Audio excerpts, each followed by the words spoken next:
I am Lucinda Curran, your host for the Environmental Sensitivities Symposium, a world-first event. And today I have the pleasure of introducing you to Michael Bevington. Michael, could you tell us about the work that you do?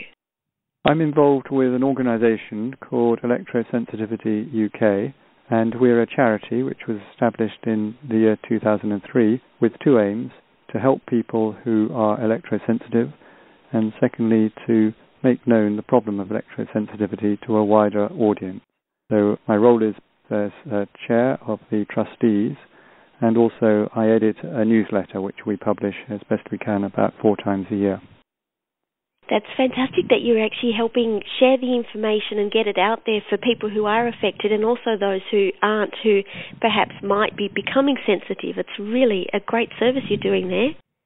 That's right. We do it in various ways. We have, for instance, a website, which is es-uk.info, and that gives news, it gives details on what's going on, an information leaflet, which we also can distribute, and things like that. Then, as I've mentioned, we have a newsletter which we send out to hundreds of people, mainly in the UK, but increasingly through email abroad as well. And that provides a useful service to link people together, to help them know what's going on, and to bring them the latest in terms of research and political developments around the world. And then we have a telephone helpline where volunteers answer questions which are put to them. So you ring up, leave your number, and someone gets back to you. And that's proved very useful, particularly when people discover eventually what's causing their problems and want to talk with someone to actually help explore possibilities and what they can do. And so we're very grateful to our volunteers who operate with that. And in addition, we have other doctors we can call on in cases of emergency, and they can be very busy and involved in specialized cases. We have on the website, but not directly linked with it, we have someone who provides a directory of services for people who are electrosensitive, how to shield their houses, how to access meters, electricians to rewire houses, that type of thing. And we generally try and help if people have requests over the media. What is it like to be electrosensitive? And some of our contacts are willing to talk to the media. We have doctors, we have experts and scientists who are also able to talk to the media, so that we can provide the newspapers, TV, radio with reasonable, good sources of information on what's going on. And we then also try to respond to government requests and to help them understand the sort of problems that people are facing and deal with specific issues over whatever it may be, schools or hospitals.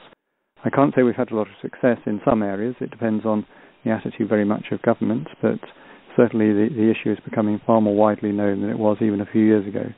And on the whole, people are much more sympathetic than they used to be. That's a tremendous amount of things that you're doing to make a difference for people who are electrically sensitive. I think one of the things I see for people is they usually just go through the normal channels for getting help when they're feeling sick and end up having MRIs and CT scans, which is exposing them to even more electromagnetic radiation. And just the drama of finding out or trying to find out what's wrong and not getting any answers is incredibly hard. So the service you're actually providing through ESUK is actually really significant. Yeah, I think you're right that a lot of it is actually getting the information out there. So some of our contacts have very nobly gone around health centres and doctor surgeries distributing the leaflets that we provide and trying to make people aware that way.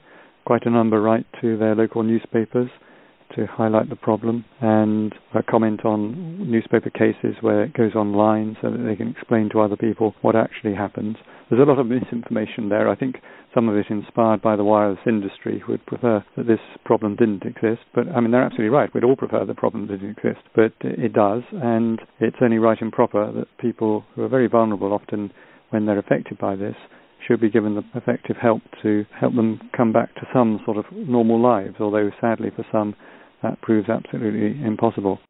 And so it is certainly very gratifying to hear when people are able to be helped by the sort of services that we can provide, and even if it's not an ultimate solution, at least just to know that there are other people around is a great consolation.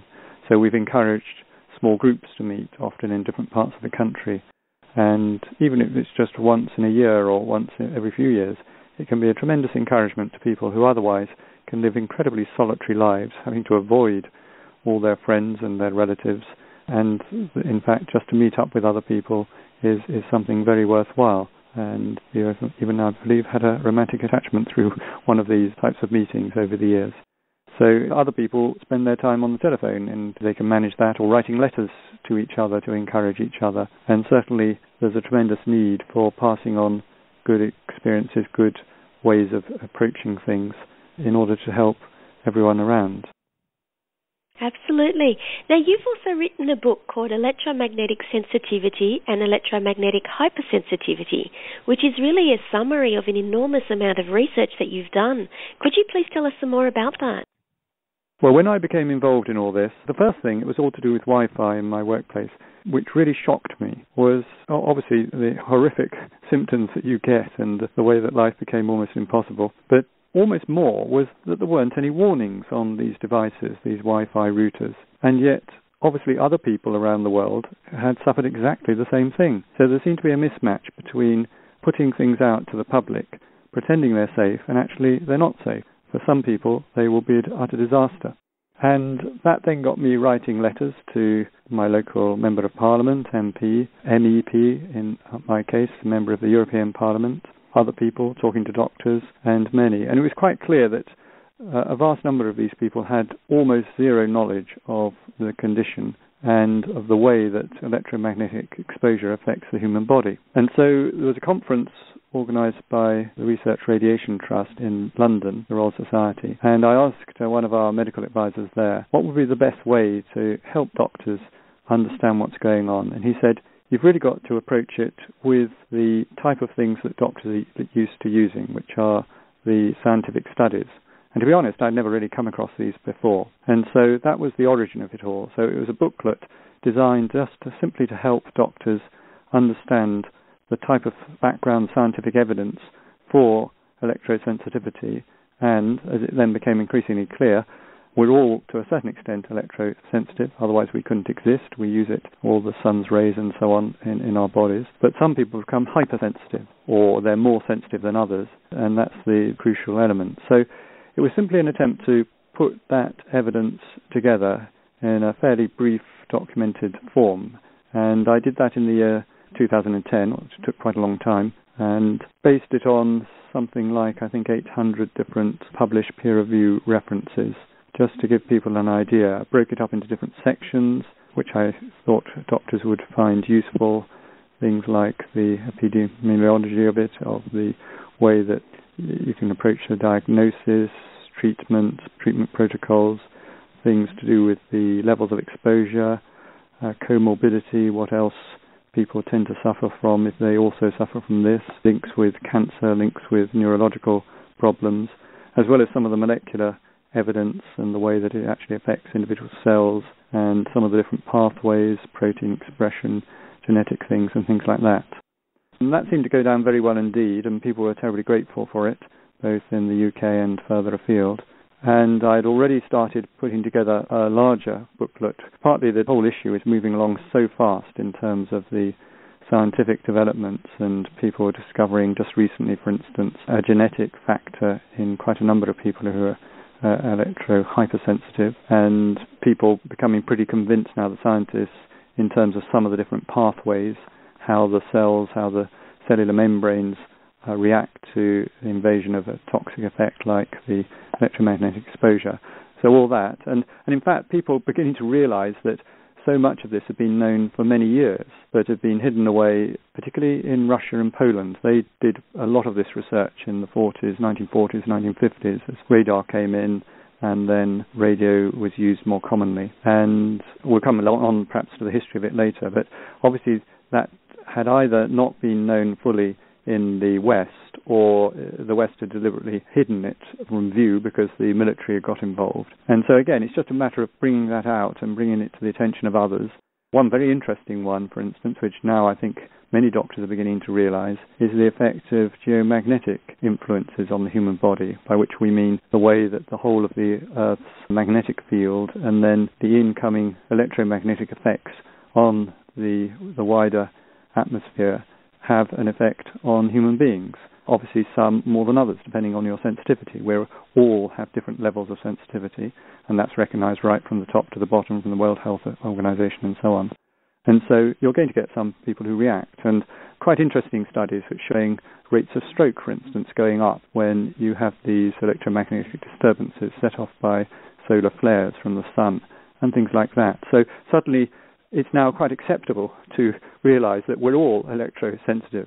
In fact, no really decent scientist would deny that. And so then the issue is, okay, how do we treat these people? How do we go on to improve their lifestyle? And at the same time, there were scientists and thinkers, philosophers, lawyers looking at the human rights issue and equality issues. And nearly all countries have now signed up to the different United Nations Human Rights Acts. And that made it very clear that if society imposes sort of pollution in terms of environmental effects on individuals, then it's society's job to try and resolve that problem.